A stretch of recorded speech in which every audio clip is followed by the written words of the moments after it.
I hope you all are knowing that today we have to start financial statement, है ना? So book आप लोगों के पास होगा ही, बुक आप लोग लेकर बैठेंगे ताकि मैं पढ़ा रहा हूँ कुछ सर स्क्रीनशॉट। हाँ सर बोलो। सर सर ये फाइनल में आएगा ना financial statement? Yes. Okay sir. So financial statement is the end product of accounting cycle, है ना? तो ये तो बहुत ही इम्पोर्टेंट चैप्टर है क्योंकि फाइनेंशियल स्टेटमेंट एक ऐसा चैप्टर है, अगर हम लोग नहीं पढ़ेंगे तो लगेगा अकाउंट नहीं पढ़े, है ना? क्योंकि हर एक बिजनेसमैन, चाहे वो छोटा बिजनेसमैन हो या बड़ा बिजनेसमैन हो, everyone wants to know the result, है ना? सभी लोग रिजल्ट जानना चाहता है, ठीक है? तो रिजल्ट कैसे पता चलता है? रिजल्ट मीन्स कि they want to know the profit और loss of the business. Everyone wants to know कि during the year whatever efforts they have done, so what kind of result they are getting, they are progressing and getting profit or not, the business is not running in good position, so they will close the business. If business is in good position, they will continue, they will do more effort, है ना? तो financial statement, so financial statement जैसा कि हम लोगों को पता है कि यहाँ पर हम लोग के सिलेबस में जो है 2 चैप्टर मिलेगा फाइनेंशियल स्टेटमेंट का, दोनों ही सेम है। फर्स्ट चैप्टर जो होगा वो विदाउट एडजस्टमेंट होगा, आप स्क्रीन पे देख सकते हो फाइनेंशियल स्टेटमेंट, मैंने नीचे लिखा है विदाउट एडजस्टमेंट। तो पहले विदाउट एडजस्टमेंट हम लोग पढ़ लें, चूँकि एडजस्टमेंट तो अलग का पार्ट है कि जो चीज़ें हम भूल गए रिकॉर्ड करना या जो रिकॉर्ड नहीं हुआ उसको हम करेंगे, ठीक है? तो फाइनेंशियल स्टेटमेंट में सबसे पहले उसका मीनिंग क्या है ये आप देखो। सो मीनिंग ऑफ फाइनेंशियल स्टेटमेंट, ठीक है? सो बुक में आप लोगों के पास देखो होगा, उसमें सबसे पहले दिया होगा फाइनेंशियल स्टेटमेंट रेफर्स, एक minute sorry 1 second, yes. So here meaning of financial statement, it is saying financial statements refer to such statements which report the profitability and the financial position.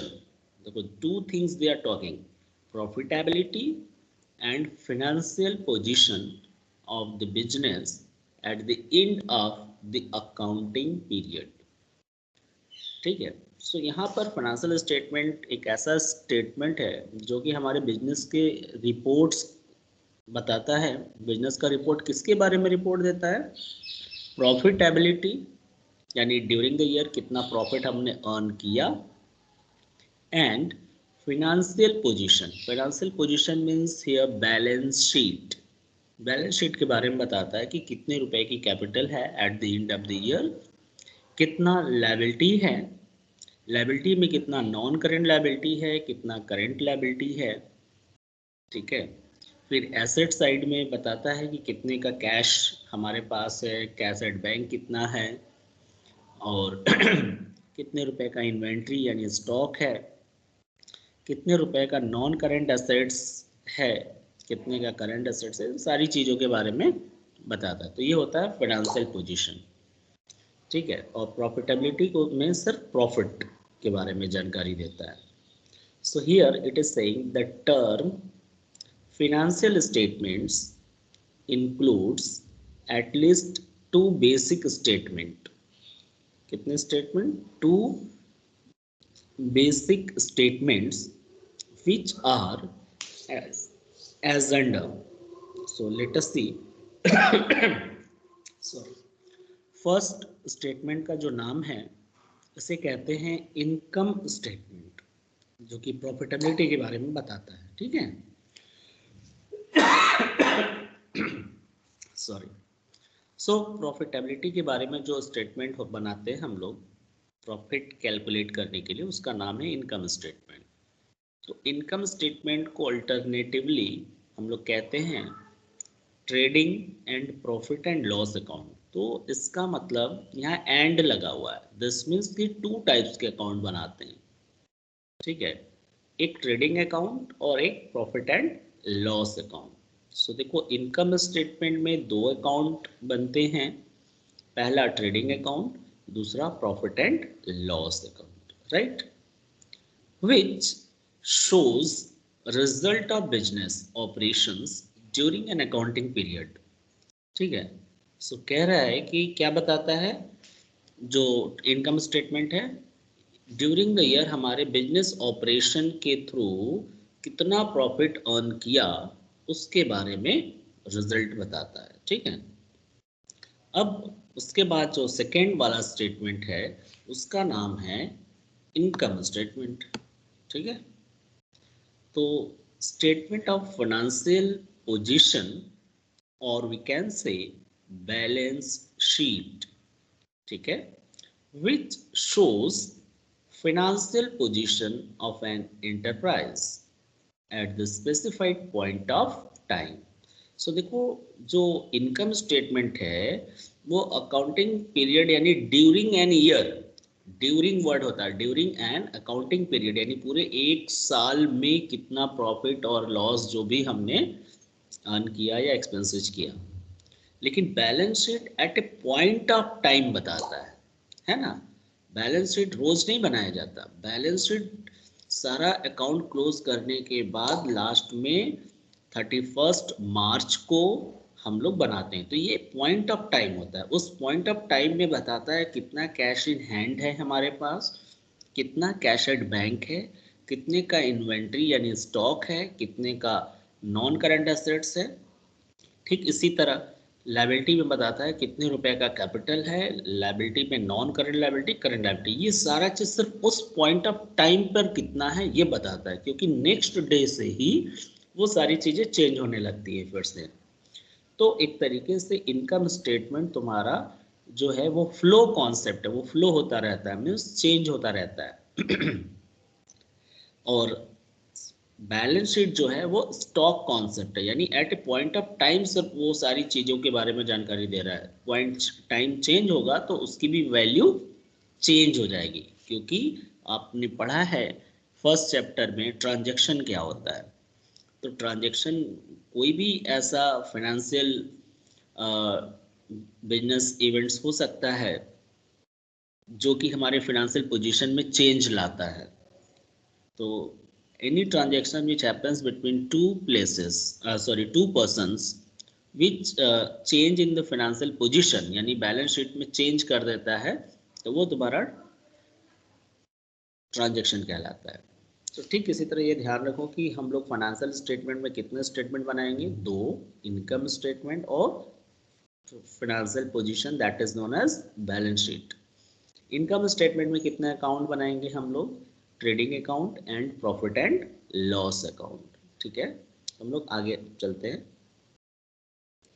सो अब देखो एक लाइन और मैंने add कर दिया है इसमें लिखा है these two statements are as termed as final accounts. कुछ लोग पहले इसे फाइनल अकाउंट के नाम से कहते थे, बाद में इसका नाम चेंज होकर फाइनेंशियल स्टेटमेंट हो गया। दोनों ही सही हैं। सो फाइनल अकाउंट का मतलब ही हुआ कि फाइनली यानी अकाउंटिंग पीरियड के लास्ट में जो अकाउंट बनाते हैं उसे हम लोग फाइनल अकाउंट कहते हैं। तो अकाउंटिंग ईयर के लास्ट में हम लोग trading account, profit and loss account and balance sheet बनाते हैं, इसलिए इसका नाम फाइनल अकाउंट्स रखा गया है। ठीक है, so don't get confuse between financial statement and final account, right students. So now let us move for the next, income statement. Income statement क्या होता है, जैसा कि अभी मैंने डिस्कस किया कि it includes two types of statement और अकाउंट। ठीक है, फर्स्ट देखो आप यहाँ पे, it is divided into two parts, right. First, the first part is called trading account. So now question is, why do we prepare trading account? So here further it is saying trading account is prepared to find out gross profit or gross loss. यानी कि it shows the gross profit और gross loss. यानी कि trading account का जो balancing figure, आपको पता है कि कोई भी लेजर हम बनाते हैं तो लास्ट में बैलेंस करते हैं, तो ट्रेडिंग अकाउंट भी एक लेजर ही है क्योंकि अकाउंट है, तो इसमें भी बैलेंसिंग फिगर आएंगे। तो बैलेंसिंग फिगर या तो ग्रॉस प्रॉफिट होगा या तो ग्रॉस लॉस होगा। ऐसा कैसे? तो देखो ट्रेडिंग अकाउंट एक नॉमिनल अकाउंट है। कौन सा अकाउंट है? Nominal account. नॉमिनल अकाउंट का रूल क्या होता है? Debit all expenses and losses, credit all income and gains, right. तो इस अकाउंट में जितना खर्च होता है, एक्सपेंसेस होता है या कॉस्ट होता है प्रोडक्शन का, वो हम डेबिट में लिखते हैं, और क्रेडिट में जितना हम सेल करते हैं यानी रेवेन्यू होता है वो लिखते हैं। तो क्रेडिट साइड में इनकम होता है और डेबिट साइड में एक्सपेंसेस। अगर से डेबिट साइड वाला ज़्यादा होगा तो बाई साइड में बैलेंस आएगा, तो बाई साइड में आने का मतलब लॉस हो रहा है, ग्रॉस लॉस। और अगर क्रेडिट साइड का ज़्यादा है तो बैलेंसिंग फिगर डेबिट में आएगा टू बैलेंस, तो वो क्या कहलाएगा? ग्रॉस प्रॉफिट, क्योंकि क्रेडिट ज़्यादा है। क्योंकि ग्रॉस का मतलब क्या है यार? Gross means here total. देखो मैं आपको एक एग्जांपल लेके समझाता हूँ। मान लो कि आप एक बिजनेस स्टार्ट किए, ठीक है। बिजनेस स्टार्ट करने के लिए मैं सिर्फ ट्रेडिंग अकाउंट से रिलेटेड आपको बताऊंगा। आपने गुड्स परचेज किया, क्योंकि जब भी बिजनेस स्टार्ट करेंगे जिसमें डील करना होगा वो तो आपको खरीदना ही पड़ेगा।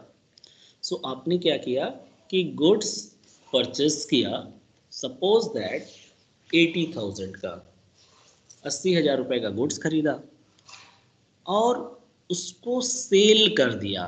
मान लो 80,000 का गुड्स खरीदा, और गुड्स खरीदा दुकान से, जहाँ से वहाँ से अपने दुकान तक तो कैरिज या फ्राइट पे करोगे ना लाने का।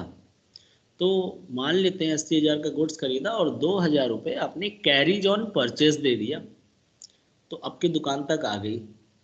आपके दुकान तक आ गई और कुल गुड्स की कीमत आपके लिए हो गई 82,000, है ना। अब आप इसको सेल कर दिए 1,50,000 में, तो 82,000 रुपीज़ टोटल खर्च हुआ, और जो बेचा आपने 1,50,000 में, तो आपको प्रॉफिट कितने का हो गया? 68,000 का, ठीक है। तो ये 68,000 आपको ग्रॉस प्रॉफिट कहलाएगा। क्या कहलाएगा? Gross profit. लेकिन आप सोचो दिमाग से कि क्या ये 68,000 पूरा मेरे पॉकेट में रहेगा? नहीं। ग्रॉस प्रॉफिट का मतलब ये टोटल प्रॉफिट है। हमारे पॉकेट में कौन सा प्रॉफिट आता है? Net profit. नेट प्रॉफिट का मतलब सारा एक्सपेंसेज माइनस करने के बाद। तो नेट प्रॉफिट कैलकुलेट करने के लिए हम दूसरा वाला अकाउंट बनाते हैं, प्रॉफिट एंड लॉस अकाउंट, क्योंकि गुड्स खरीद कर लाना और सेल कर देना डायरेक्टली इज नॉट पॉसिबल। क्योंकि गुड्स को खरीद कर लाया अपने गोडाउन तक या ऑफिस तक, बिल्डिंग तक या दुकान तक, जो भी आपने उस वक्त कैरिज ऑन परचेस दिया वो तो मान लो ऐड कर दिए, लेकिन उसके बाद का प्रोसेस कि दुकान का किराया, दुकान का बिजली, हाँ, प्रचार प्रसार में करोगे, दुकान पे कर्मचारी होंगे उनका वेतन दोगे, और गुड्स को रखने के लिए जो रैक, फर्नीचर या जो भी चीज़ होगा उस पर डेप्रिसिएशन होगा, तरह तरह के खर्चे आते हैं। तो गुड्स को डायरेक्टली बेच देना और कह देना 68,000 प्रॉफिट हो गया, इट्स नॉट ट्रू। तो ये सिर्फ आपको ग्रॉस प्रॉफिट की जानकारी देता है कि आपने कितने में खरीदा, कितने में बेचा, उसका जो डिफरेंस है आपको ग्रॉस प्रॉफिट या ग्रॉस लॉस होएगा, ठीक है। चलते हम लोग नेक्स्ट पार्ट। तो the second part is called profit and loss account. तो इस अकाउंट को बनाने से हमको क्या पता चलता है, it shows the net profit और नेट लॉस, यानी कि ग्रॉस प्रॉफिट जो होता है यानी balance of trading account will be transferred to profit and loss account. तो ट्रेडिंग अकाउंट का जो ग्रॉस प्रॉफिट होता है वो प्रॉफिट एंड लॉस अकाउंट में ट्रांसफर कर देते हैं क्रेडिट साइड में। अब इस प्रॉफिट में से बाकी का सारा एक्सपेंसेज माइनस करते हैं कि कितना कस्टमर को डिस्काउंट दिया, कितना पैसा बैड डेब्ट्स हो गया, कितना हमने एडवर्टीजमेंट में पे किया, कितना हमने किसी को कमीशन दिया, कितना कैरिज या फ्राइट ऑन सेल्स दिया, ठीक है। और तुम क्या करते हो, बहुत तरीके का खर्च होता है, जैसे सैलरी आपने पेमेंट किया एम्प्लॉय को, है ना, तो लॉस बाय फायर हो गया, गुड्स वगैरह, लॉस बाय थेफ्ट हो गया, लॉस बाय डैमेज हो गया, तरह तरह के खर्चे आते हैं, लॉस आते हैं। इन सभी प्रकार के इनकम और एक्सपेंसेस को प्रॉफिट एंड लॉस अकाउंट में दिखाते हैं। तो इसको हम दिखाने के बाद जो बैलेंसिंग फिगर आएगा, अगर क्रेडिट साइड ज़्यादा आ रहा है तो नेट प्रॉफिट आएगा, और डेबिट साइड ज़्यादा आ रहा है तो इसको नेट लॉस कहेंगे, क्योंकि डेबिट में लॉस और एक्सपेंसेस होता है और क्रेडिट में इनकम और गेन होता है। I hope you have understood. Next, so here the formula, students, you will see in front of you how to calculate gross profit. So gross profit is equal to net sales minus cost of goods sold, यानी net कितना हमने cell किया और जो cell किया उसकी cost क्या थी। यानी अगर नेट सेल्स हमारा 50,000 है और कॉस्ट ऑफ गुड्स सोल्ड मेरा 40,000 है, तो ग्रॉस प्रॉफिट कितना होगा 10,000। ठीक है, कॉस्ट जनरली कम होना चाहिए तभी प्रॉफिट होगा। अगर कॉस्ट ज़्यादा हो जाएगा तो जो ग्रॉस प्रॉफिट वाला सिंबल है वो हमारा निगेटिव हो जाएगा, यानी नेट ग्रॉस प्रॉफिट की जगह ग्रॉस लॉस हो जाएगा, है ना। तो अब क्वेश्चन ये आता है कि नेट सेल्स क्या होता है, कॉस्ट ऑफ गुड्स सोल्ड क्या होता है। तो let us C.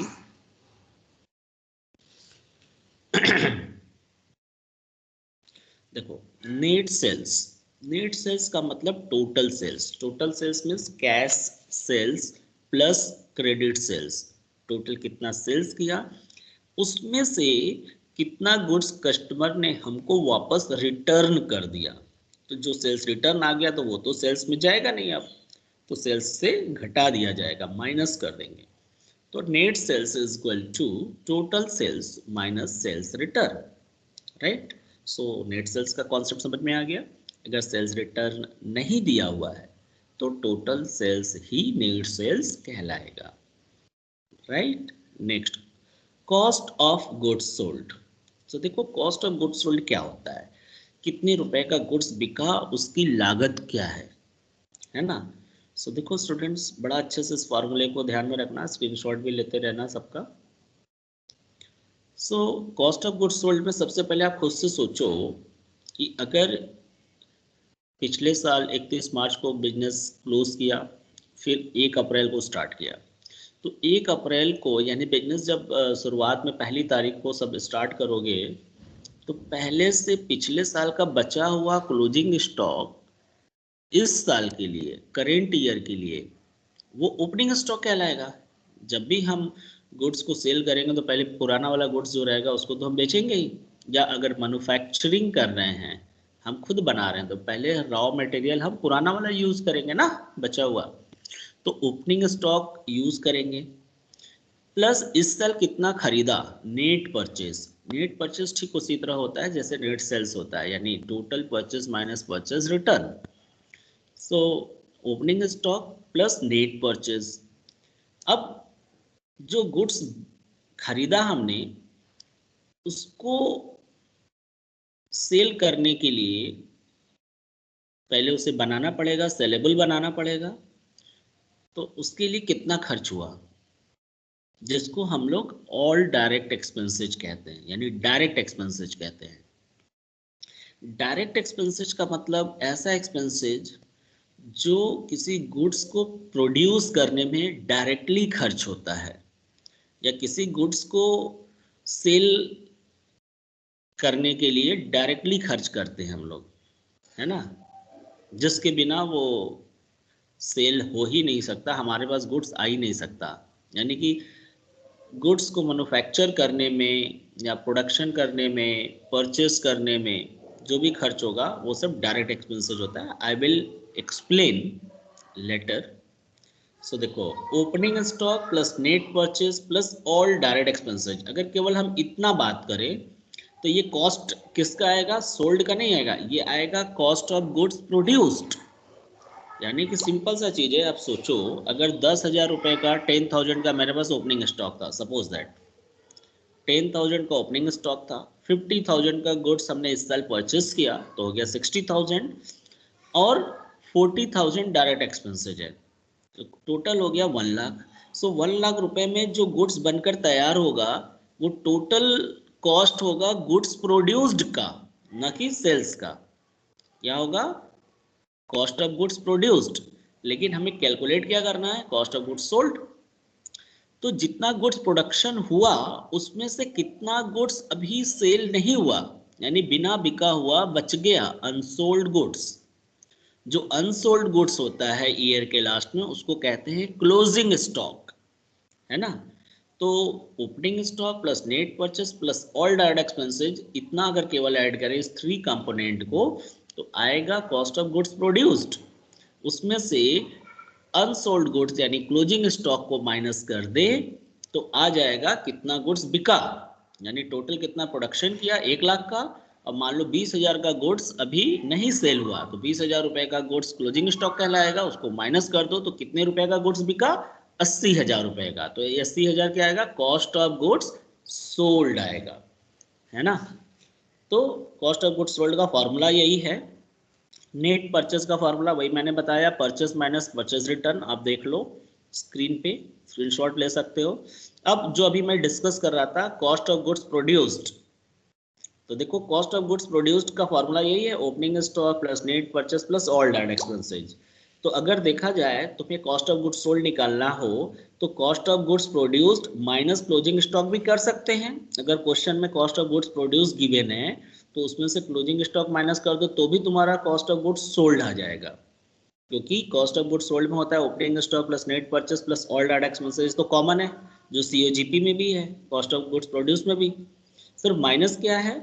Cost of goods sold निकालने के लिए क्लोजिंग स्टॉक को घटा दिया जाता है, और कॉस्ट ऑफ गुड्स प्रोड्यूस में से क्लोजिंग स्टॉक नहीं घटाया जाता है, क्योंकि ये बताता है कि टोटल जो गुड्स प्रोड्यूस हुआ उसकी कीमत कितनी है, और कॉस्ट ऑफ गुड्स सोल्ड बताता है कि जितना गुड्स हमने सेल किया उसकी वैल्यू कितनी है। तो सेल कितना किया, जो सेल नहीं हुआ उसको हटा दो, क्लोजिंग स्टॉक जो होता है वो अनसोल्ड गुड्स होता है उसको माइनस कर दो तो कॉस्ट आ जाएगी सोल्ड गुड्स की।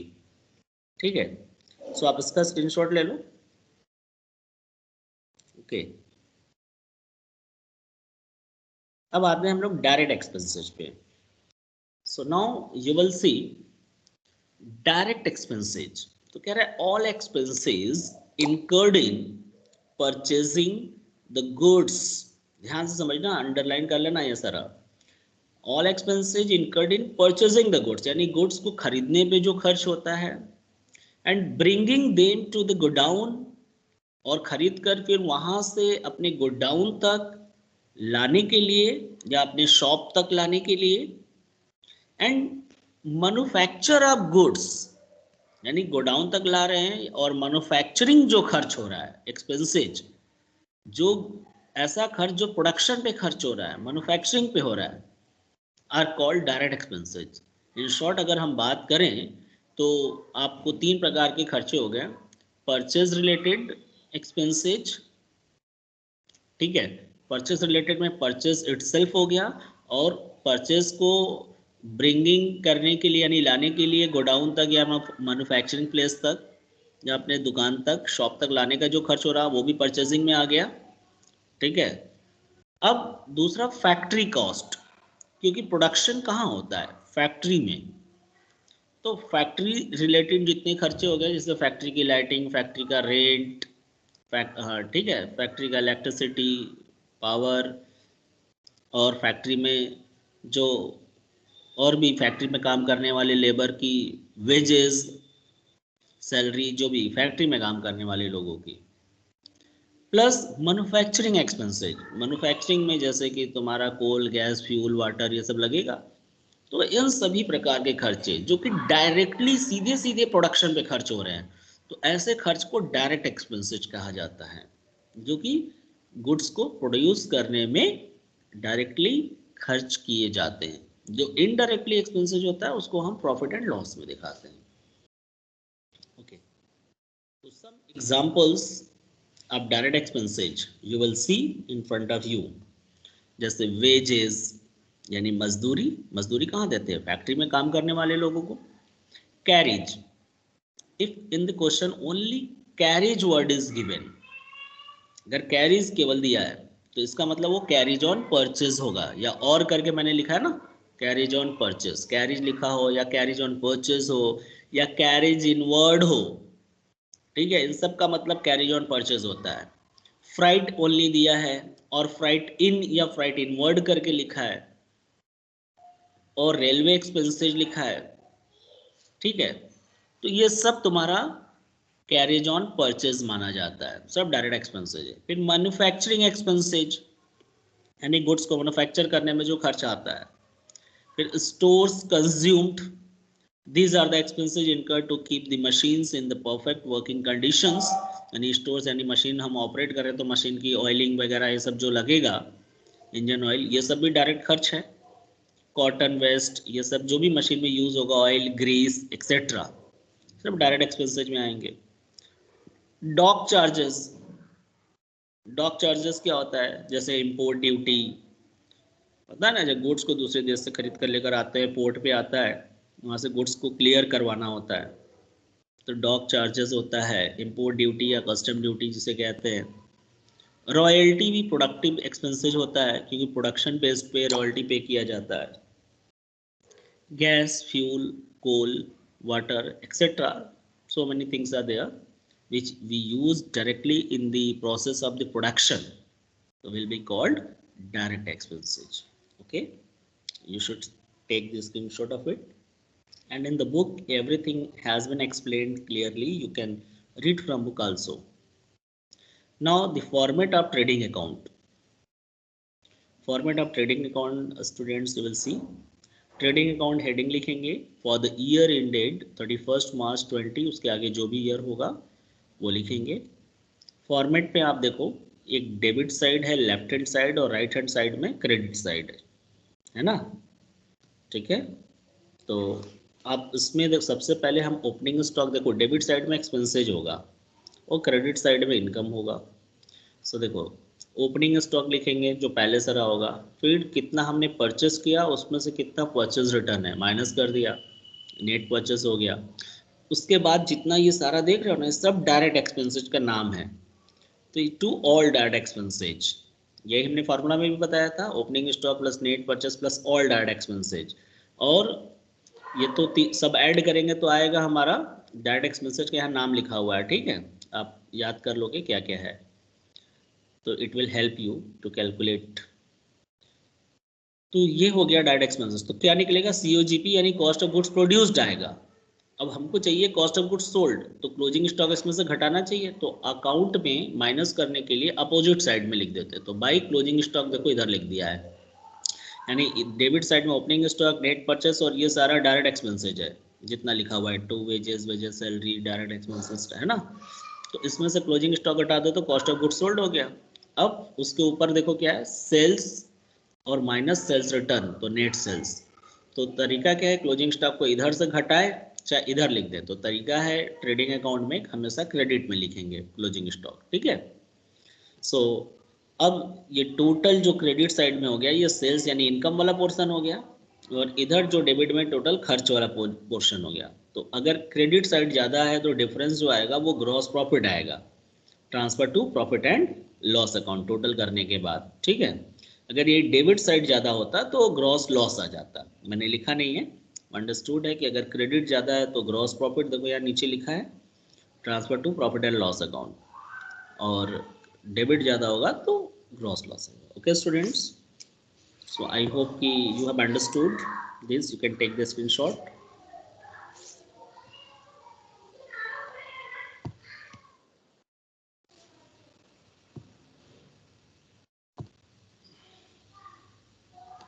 Yes. So is there any confusion, students? You want to ask anything? No, sir. Clear है? फाइनेंशियल स्टेटमेंट जो भी उसका बेसिक्स जो शुरुआत के थे वो सब क्लियर हो गया? Yes, sir. Okay, so now students, I think it time is almost over. 5 minutes are left, so if you have any query you can ask. किसी को कोई क्वेरी है किसी प्रकार